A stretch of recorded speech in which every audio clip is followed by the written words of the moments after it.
Prisoners target black police officer, unaware. She is a ruthless fighter. The prison hallways always carried an uneasy silence, broken only by the clanging of doors and the shouts of men who had long forgotten what freedom felt like. For a new officer, those sounds could shake the nerves, but Officer Daniels walked with steady steps. Her uniform was pressed, her badge shone under the fluorescent lights, and her posture told everyone that she belonged there. Some prisoners looked at her with curiosity, others with anger, and some with a cruel kind of interest. They whispered to one another that she was new, that she was young, and that she had no idea what she had stepped into. Rumors spread fast behind those walls, and the prisoners believed they had found someone they could break. It was not the first time inmates had tested new guards. They would shout insults, try to intimidate with their numbers, and see who flinched first. But with Officer Daniels, they wanted to go further. Not only was she new, but she was also a woman, and in their world that meant weakness. They thought she would be an easy target to embarrass, to scare, to bend under their pressure. What they did not know was that Officer Daniels had faced harder battles long before she ever walked through those prison gates. On that day, she was assigned to Cell Block C, one of the toughest wings in the facility. The air inside felt heavier and the prisoners seemed louder, angrier. As she walked past the cells, she could feel the eyes on her. Some men smirked, others muttered things under their breath. Daniels ignored them, her eyes forward, her pace steady. But then, it happened. As she turned the corner toward the common area, a group of inmates blocked her path.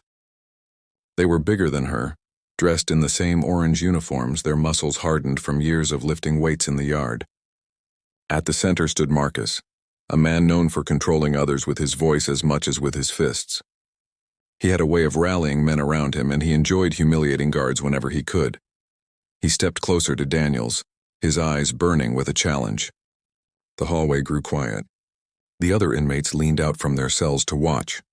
Everyone knew something was about to happen. Marcus smirked, then suddenly shoved Daniels against the wall with one hand gripping her uniform collar. His voice thundered through the corridor. "You belong to us now." The words sent a chill through the air. Behind him, other prisoners raised their fists, shouting in agreement. They thought they had her cornered. They thought this was the moment where she would show fear. Daniels felt the cold metal of the wall against her back. She could see Marcus's face close to hers, smell the anger on his breath, and hear the roar of men who believed they had power over her. But her eyes did not flinch. Instead, something inside her grew calm, the way it always did whenever she faced danger. She remembered where she had come from. She remembered nights of struggle, years of hardship, and moments when giving up was never an option. This was not the first time someone had tried to break her. Her silence unsettled Marcus. He expected her to beg, to pull away, to show weakness. Instead, she locked eyes with him, unshaken. The other inmates began pounding the bars of their cells, chanting louder, turning the hallway into a storm of noise. They wanted a show, and Marcus wanted to deliver it. He tightened his grip and pushed her harder against the wall. But Daniels knew something he did not. She had been trained to face threats like this. She had learned discipline, strength, and control. She understood that fear only had power if you allowed it. In that moment, she made a decision, not just to defend herself, but to prove something to every eye watching. With a sharp movement, she shifted her weight, using the force of Marcus's push against him. His balance slipped, and before he could react, she freed herself from his grip and stood firm. The sudden change caught everyone off guard. The shouting fell into stunned silence. Daniels did not speak right away. She simply stood tall, adjusting her uniform with steady hands, her eyes never leaving Marcus. The power in that silence spoke louder than words. The prisoners looked at one another. For the first time, they wondered if they had misjudged her. Marcus tried to cover his surprise with anger, but deep down, he felt something he had not expected: hesitation. Daniels took a slow breath. She did not yell, she did not threaten, she did not panic. She simply said with a voice steady and strong, "You will not decide who I am." The words echoed through the hallway. They were not shouted, but every man heard them. For the inmates, it was the first time they saw a guard who did not crumble, who did not shout back in fear, but who stood firm with a strength they could not break. And for Daniels, it was the beginning of something greater. She knew the battle was far from over. She knew they would test her again, maybe harder next time. But she also knew that in that moment she had planted a seed of respect, one that would grow with every step she took, because she was not just a new officer in their world. She was a fighter shaped by struggle, and she was ready to prove it. That day in Cell Block C, the prisoners thought they had cornered her. Instead, they had awakened a spirit far stronger than they imagined. And deep inside, Daniels understood that this was only the beginning of the fight. Officer Daniels returned to her small apartment late that night, the weight of the day still pressing on her shoulders. She sat down without turning on the lights, listening to the hum of the refrigerator and the faint sounds of the city outside her window. Her mind replayed the moment when Marcus had shoved her against the wall, the roar of voices, the eyes waiting for her to crumble. It could have ended badly. It could have shaken her. But instead, it had reminded her of something she had carried all her life. The ability to stand tall when everyone expected her to fall. Daniels had not been born into a life of ease. Her childhood was filled with noise, not the kind of noise that brought joy, but the kind that came from sirens at night, from arguments that spilled into the street, from neighbors who had lost hope and chose destruction instead. She grew up in a neighborhood where strength was the only language people understood. And if you did not learn to speak it, the world spoke over you. Her mother was her first teacher of resilience, a woman who worked long hours at a diner, came home with sore feet and tired eyes, but never stopped pushing her children to believe in something greater. Daniels remembered nights when the lights would flicker because the bills were overdue, but her mother would light a candle and tell stories about strength, about dignity, about never giving your power away no matter how dark the room became. Those stories settled into Daniel's bones. They became the quiet armor she wore into every challenge. Her father, on the other hand, was a memory carved in absence. He left when she was still young, chasing his own battles, leaving behind unanswered questions. For years, Daniels wrestled with anger and hurt, wondering why she had not been enough for him to stay. But in time, she turned that wound into fuel. She promised herself that she would never let abandonment or betrayal define her. If the world had to see who she was, it would see her on her own terms. School was not easy either. Daniels was different from many of her classmates, a girl who did not back down when others mocked or bullied. She remembered standing in the middle of a playground once, facing down 3 kids who had cornered her little brother. They were bigger, older, and expected her to cry. Instead, she stood her ground, took the first push, and fought back until teachers broke it up. She was punished for fighting, but her brother never forgot the way she shielded him. From that day on, she knew she had a strength that could not be measured by size. That strength grew sharper when she joined the military. She was barely 18 when she signed up, carrying with her the determination to escape the cycle of her neighborhood. Boot camp was brutal. The drills were endless, the instructors unforgiving, the exhaustion constant. Many recruits broke down. Daniels almost did too, but every time she thought about quitting, she remembered her mother's tired eyes and her brother's trust. She could not give up, not when she had promised herself that her life would mean more. The military forged her into someone different. She learned combat skills, yes, but more importantly, she learned discipline, strategy, and calmness under pressure. She learned how to breathe through chaos, how to see openings in impossible situations, and how to keep her heart steady when fear tried to take over. These lessons were not left behind when she left service. She carried them like invisible medals, reminders that she had already survived storms most people could not imagine. Becoming a police officer was not an accident. Daniels had seen what unchecked power could do, how communities were often shaped by neglect, how young men and women fell into cycles that swallowed them whole. She wanted to be different. She wanted to be a protector who could stand in the gap, who could remind others that justice was not just a word but a responsibility. But walking into a prison as a correctional officer was a test she had not fully prepared for. It was not the violence that unsettled her. She had faced worse. It was the way prisoners looked at her, as though her presence alone was a challenge, as though being a woman in that uniform was an offense to their pride. She could feel their eyes measuring her, not with curiosity but with calculation, and that was why the moment with Marcus had been so critical. As she sat in her apartment that night, Daniels thought about the years that had brought her here. She thought about her mother's resilience, her brother's faith in her, the lessons from the military. Every piece of her past had built a wall inside her, not a wall that blocked out the world, but one that made her unshakable. The men in that prison thought they had seen a weak officer, They did not understand they had stepped into the presence of someone forged by fire. Daniels leaned back in her chair, closing her eyes for a moment. She knew the road ahead would not get easier. In fact, the incident with Marcus might have made things harder. Word would spread. Some prisoners would see her as a threat now, and others would want to test her more. That was the way it worked in prison. Respect was not given. It was taken, and once you had it, you had to defend it every day. But she was ready. She had not come this far to crumble. She was not there just to survive the job. She was there to prove something bigger. That strength could come from the very places people underestimated. That a woman, a black woman from a broken neighborhood, could stand in one of the harshest environments and not just endure but command respect. As dawn began to break outside her window, Daniels opened her eyes and stood up.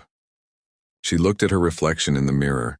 Her uniform still neatly hung on the back of her chair. She touched the badge gently, not as a decoration but as a reminder of the weight it carried. Every day she wore it, she carried her family, her past, and her future with her. The next time she walked into cell block C, she knew the men would be watching even closer. But she also knew something they did not. She was not afraid of their noise, their threats, or their attempts to break her. Fear was a language she had stopped speaking a long time ago. And so, with steady steps, she prepared herself to face them again. Not as a victim, not as someone outnumbered, but as someone who had roots too deep to be shaken. The next morning, when Officer Daniels walked back into the prison, the atmosphere felt different. The eyes that followed her were sharper now, filled with curiosity and suspicion. Word had already spread about the confrontation with Marcus. Stories traveled fast behind bars, and by the time she entered cell block C again, she knew the men had twisted the details to make it sound like a war. Some inmates whispered that Marcus had been embarrassed, others that she had stood her ground like no one expected. Whichever version they believed, one truth was clear. The prisoners no longer looked at her as just another guard. They looked at her as a challenge. Daniels could feel the storm building around her, but instead of fear, she felt a kind of calm determination. She had lived long enough to know that storms did not destroy everyone. They only destroyed those who were unprepared, and she was not unprepared. As she moved down the corridor, Marcus was already waiting. His pride had been wounded the day before, and he could not let that stand. For men like him, power inside the prison was survival. If others thought he could be outdone by a guard, especially a woman, his influence would crumble. And Marcus was not about to lose control. He stood leaning against the bars, his voice dripping with menace. "Thought you got lucky yesterday," he said, loud enough for the others to hear. "But luck doesn't last in here." The men around him chuckled, pounding the bars in rhythm, building a wall of sound. Daniel stopped, her gaze steady, and for a long moment she said nothing. Silence was her weapon, and it cut deeper than shouting ever could. When she finally spoke, her words were calm, almost quiet, but they carried through the corridor like thunder. Respect isn't taken by noise, it's earned by strength.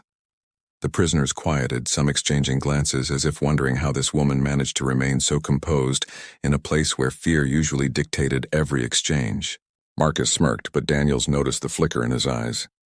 He wanted to believe she was bluffing, but a seed of doubt had already been planted. Later that day, she was assigned to oversee the yard during recreation. The open space was always dangerous. Men gathered in groups, some lifting weights, others circling like predators waiting for weakness. It was a place where alliances were tested and power plays unfolded. Daniel stood tall, scanning the area, her eyes always moving, always aware. She could feel Marcus watching her from across the yard. His crew huddled around him. They were planning something, she could tell. Moments later, it happened. One of Marcus's men deliberately started a fight in the corner of the yard. Shouts erupted, fists swung, and the chaos spread like wildfire. Other officers rushed to control it, but as Daniels moved toward the scene, she suddenly realized it had been a trap. From behind, two men stepped in close, cutting her off, while Marcus advanced with a grin. "This is our world," he sneered, his voice low, "and you don't belong in it." The air was electric, filled with tension, but Daniels did not falter. She remembered the drills from her military days, the training that had taught her to keep her breathing steady even when surrounded. Fear makes you sloppy, but calmness makes you sharp. She waited for Marcus to make the first move. He lunged, his size and strength meant to overwhelm, but Daniels had never relied on size. She shifted her stance, letting his weight carry him forward, and with precision, she moved out of his reach. forcing him off balance. Gasps rippled through the yard as Marcus stumbled. Before his men could close in, Daniel straightened, her eyes locked on his. "You think control is about fear?" she said, her voice steady. "But real control is about discipline. Something you've never learned." The men around him hesitated. For the first time, they saw Marcus not as invincible but as human. His pride burned hotter than his anger, and though he tried to rally, the scene had already shifted. The guards managed to break up the fight in the corner, and the moment passed, but something important had changed. Daniels had not just defended herself. She had shown everyone that she could stand in the middle of their storm and not be shaken. That night, when she returned home, Daniels thought about what had happened. She was not foolish. She knew the danger was real, that one mistake could cost her more than her pride. But she also knew that her presence in that prison meant something bigger. She was not there just to keep order.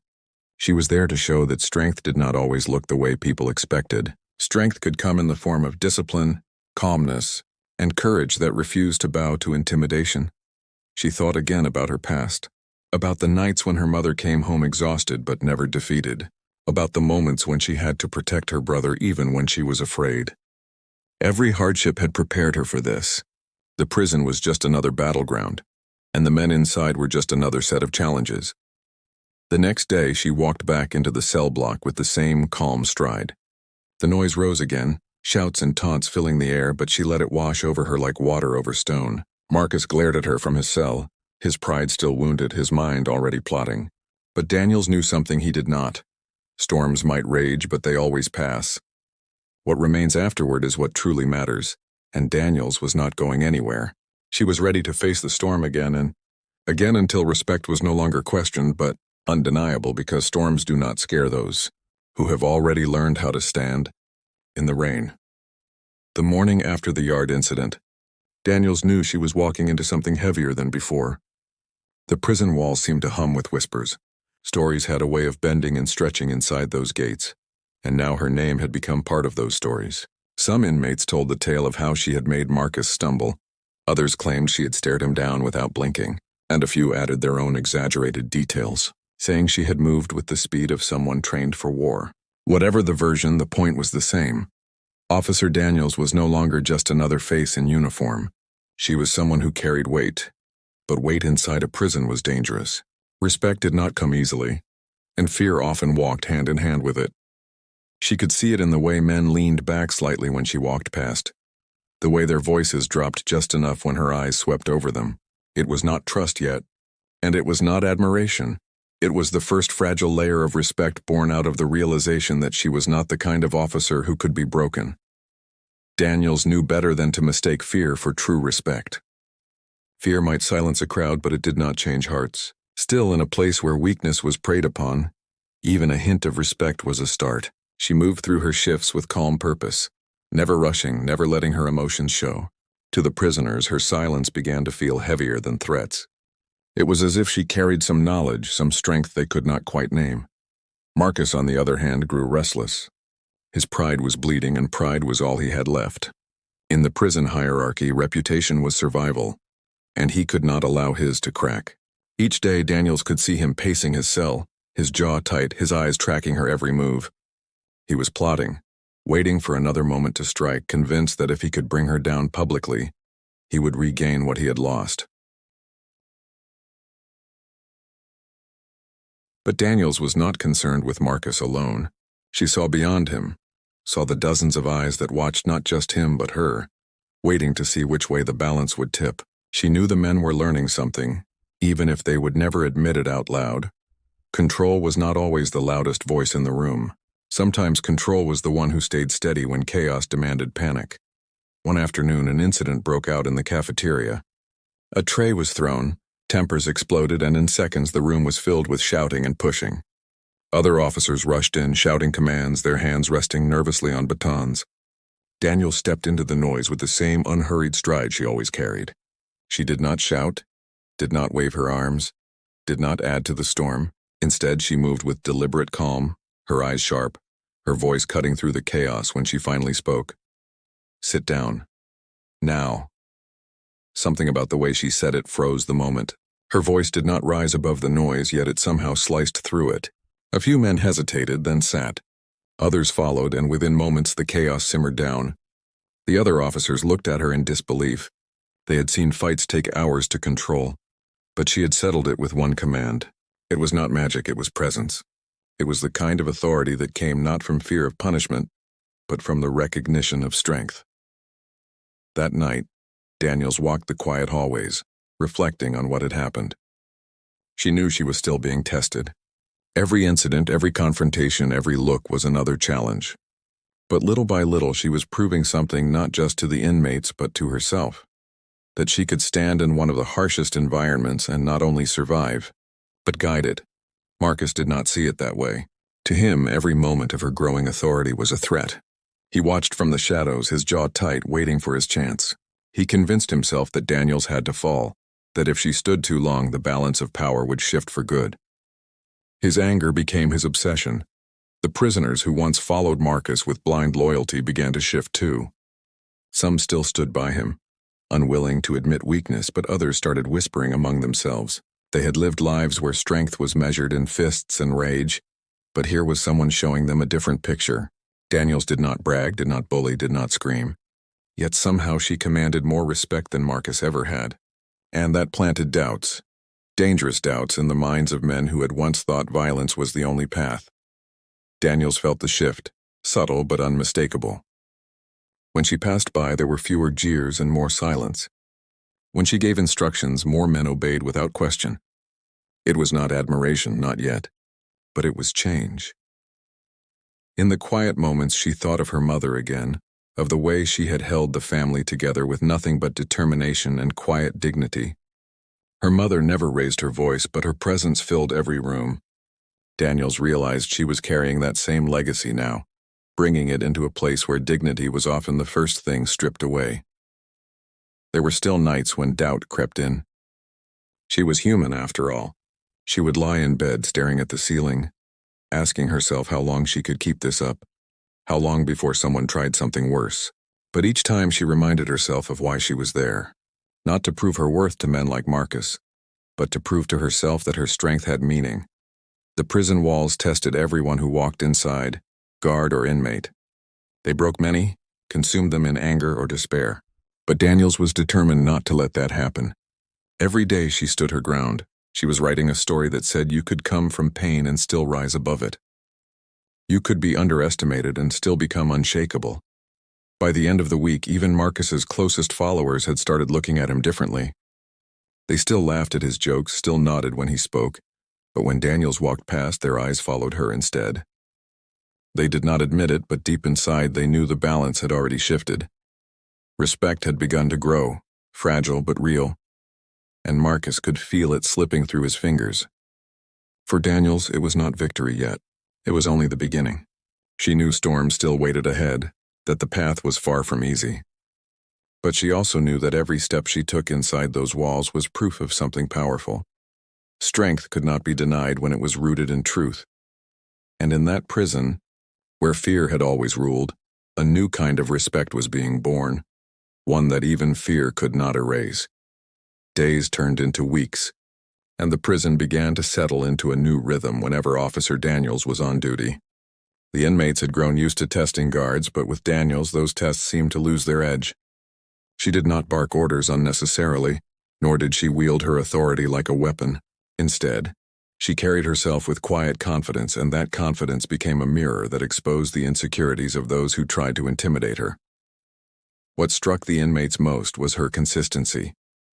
She was the same every day, calm, disciplined, unwavering. Some officers had good days and bad days, showing strength one moment and weakness the next, but Daniels never gave them that opening. She treated each man with the same controlled firmness, never bending but never demeaning either.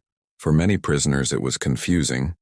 They were used to officers who demanded respect through fear, or who cracked under pressure and lashed out in anger. Daniels did neither.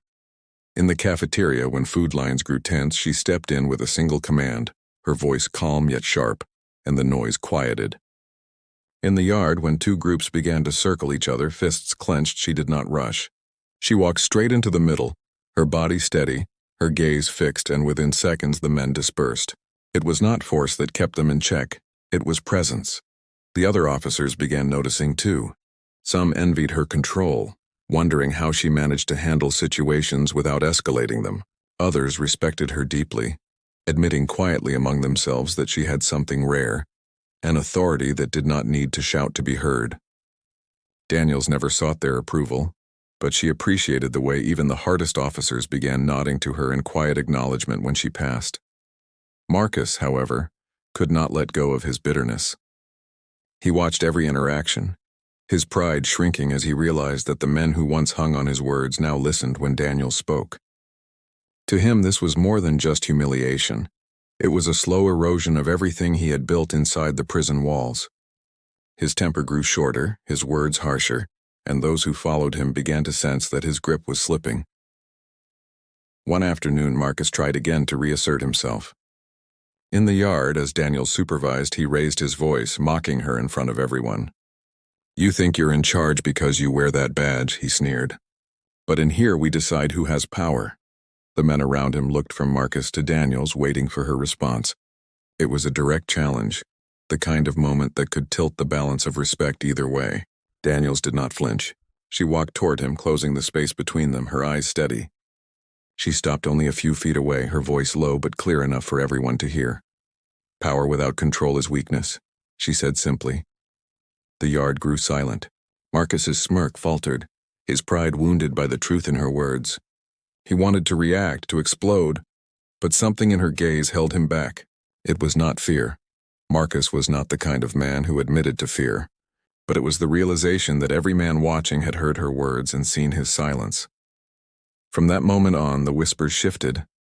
The inmates began to see Marcus's anger as desperation, and Daniels' calmness as strength.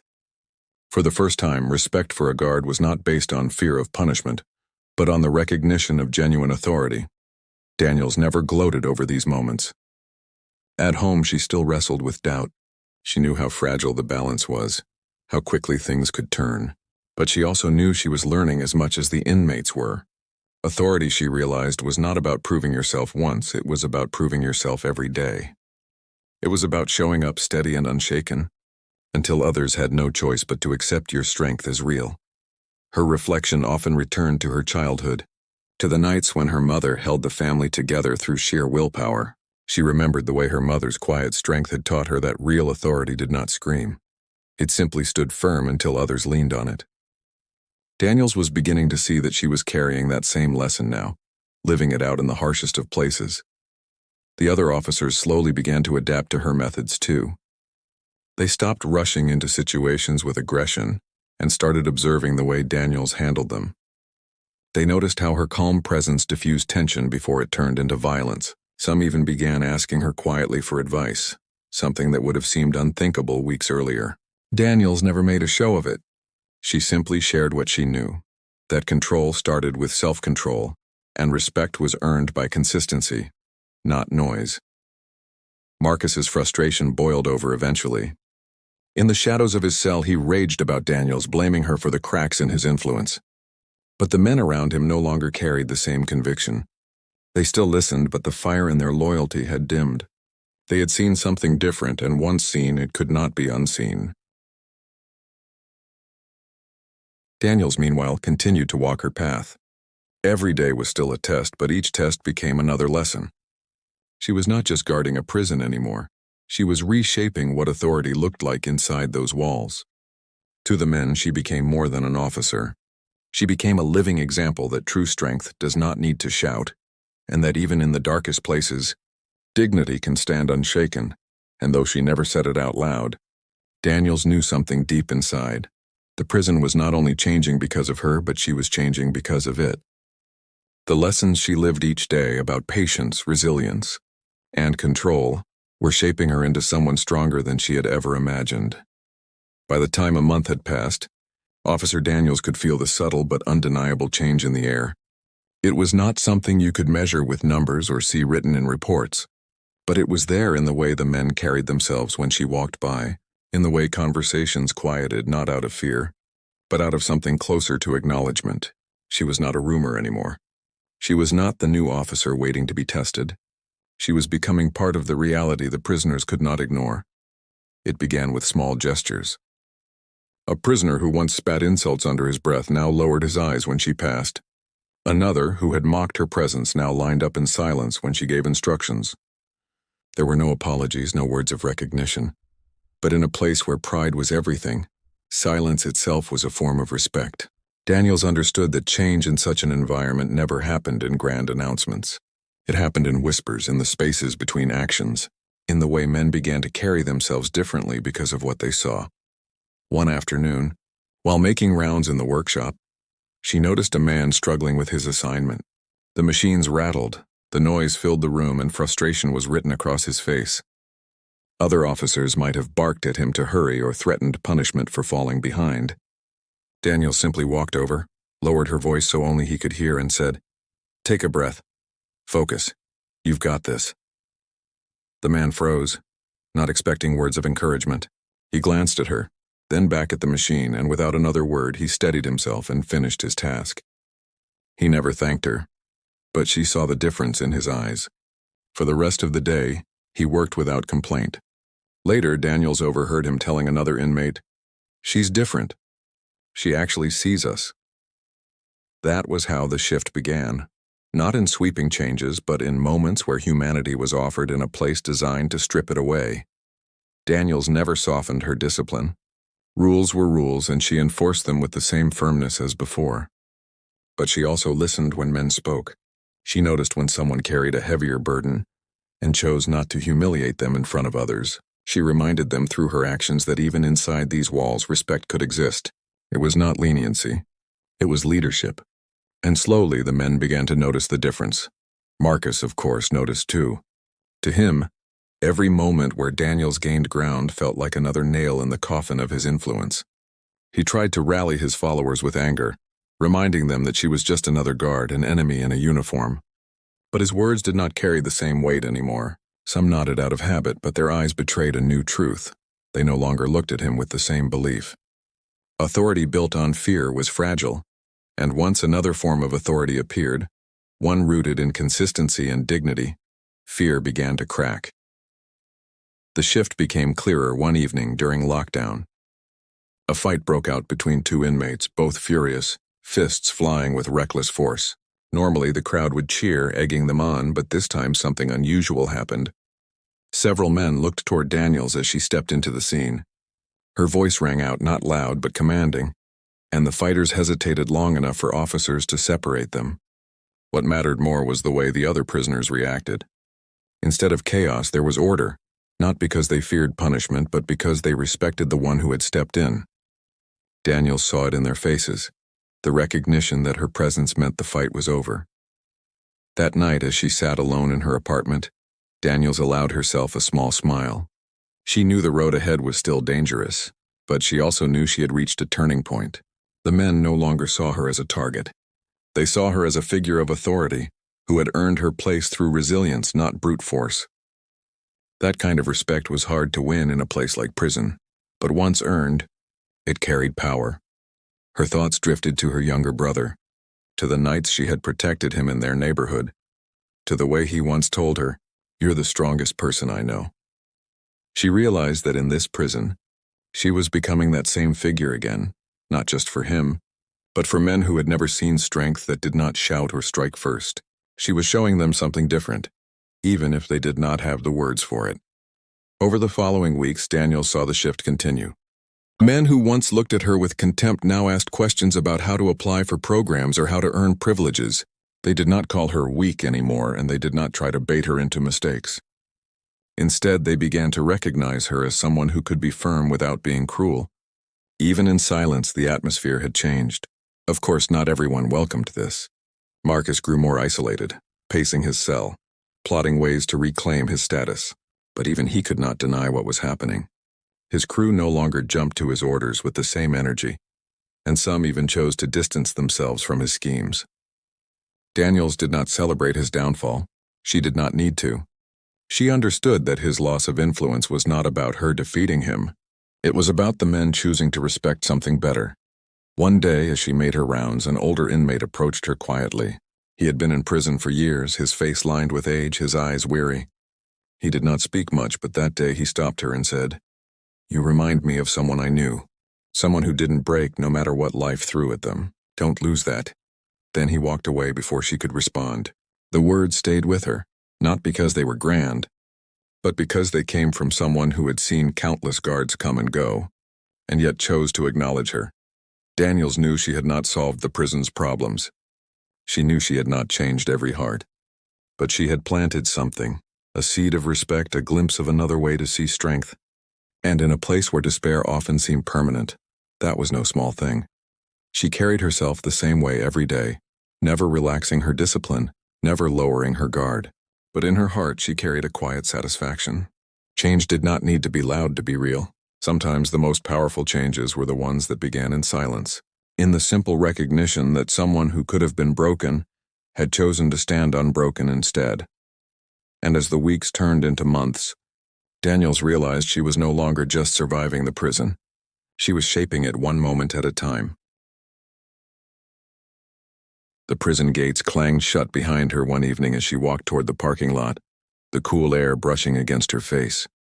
The day had been long, filled with the same routines of monitoring cell blocks, managing the cafeteria, and handling disputes before they grew into fights. Yet something about that day felt different. Daniels carried herself with the same calm stride, but deep inside, she could feel the weight of what she had built in those unforgiving walls. It was not about one fight, one confrontation, or even the silent battles she had won against Marcus. It was about the accumulation of moments, the steady layering of presence, strength, and dignity until they formed something unshakable. Daniels had not asked for respect. She had earned it piece by piece in a place where respect was currency more valuable than gold.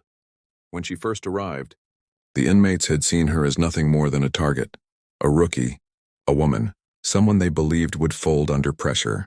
Marcus had been so certain that breaking her would restore his pride. But instead, every attempt to break her only revealed more of her strength. They had underestimated her, not knowing she had lived through storms before, storms far more brutal than anything the prison could throw at her. And now, as she stood outside with the fading light painting the sky in soft shades of orange and purple, Daniels thought about what her journey meant. Inside, men who once mocked her now obeyed without hesitation. They no longer tested her resolve because they had seen what lay beneath her uniform, a will that refused to bend. But what mattered more was not just the control she had established. It was the quiet shift she had inspired in the hearts of some men. She had shown them that strength could look different, that it did not always need fists or fury. She had taught them, without lectures or speeches, that discipline and respect carried more weight than intimidation. For men who had lived their lives believing violence was the only language of power, seeing her stand firm without cruelty planted a seed that might one day grow into change. Marcus had lost more than his pride. He had lost the loyalty of those who once followed him blindly. They still listened to his words out of habit, but they no longer believed in them the way they once had. Daniels never gloated about it. She never celebrated his downfall. She simply continued her work, consistent and steady, because she knew authority was not about winning battles. It was about carrying yourself in a way that left no room for doubt. At home, Daniels often thought about her journey. She remembered her mother's sacrifices, her brother's trust, the battles of her childhood, and the training of her military years. All of it had prepared her for this chapter of her life. She realized now that every scar, every hardship, every lesson had built the foundation for the woman she had become. Without those struggles, she might have faltered inside those prison walls. But with them, she had risen. Sometimes she wondered what message her life carried beyond those gates. She did not see herself as a hero, nor did she crave recognition. But she understood that her story was not just her own. It belonged to every young girl who had ever been told she was too weak, to every child who had grown up in a place where survival felt like the only dream, to every person who had been underestimated simply because of who they were. Her story carried proof that resilience could grow in the harshest soil, that dignity could shine even in darkness, and that strength was not defined by what others believed, but by what you carried within. Months later, a journalist visited the prison to write about rehabilitation programs. During an interview with several inmates, the journalist asked who had influenced them the most during their time inside. To everyone's surprise, more than one man mentioned Officer Daniels. They did not talk about her in detail. Pride still kept their words guarded, but they admitted she was different. "She doesn't treat us like animals," one said. "She makes you want to do better," another added. The journalist asked Daniels about it afterward, but she only smiled and said, "I just do my job." She did not need to explain further. The truth was written in the silence that followed her whenever she walked into a room, in the eyes that shifted from challenge to recognition, in the way Marcus no longer raised his voice when she passed. Her work spoke for itself. In time, Daniels became more than an officer. She became a symbol, not in grand speeches or news stories, but in the quiet transformation of those who had once vowed to break her. She showed them that real fighters do not always come with fists raised, but with hearts unyielding. As the years went by, Daniels continued her work, steady and consistent. She never lost sight of the truth that had carried her from childhood to adulthood. Strength was not about noise or control. It was about resilience, about standing unbroken when the world expected you to fall. And that was the message that lived beyond the prison walls, a message that spread to other officers who watched her lead without cruelty, to inmates who found a different way to measure power, and to anyone who heard her story and realized that being underestimated could be the greatest strength of all. In the end, Daniels did not just survive her role, she transformed it. She left behind a lesson not only for those she guarded but for the world beyond. Respect is not demanded, it is earned. Power is not control, it is discipline. And strength is not about who shouts the loudest but who stands the longest when the storm rages. The prisoners had once thought they could break her. Instead, they discovered she was a fighter whose spirit could not be broken. And from that realization, a truth was born, one that would outlive the walls themselves. Resilience has the power to change not just one person's story, but the stories of everyone who witnesses it.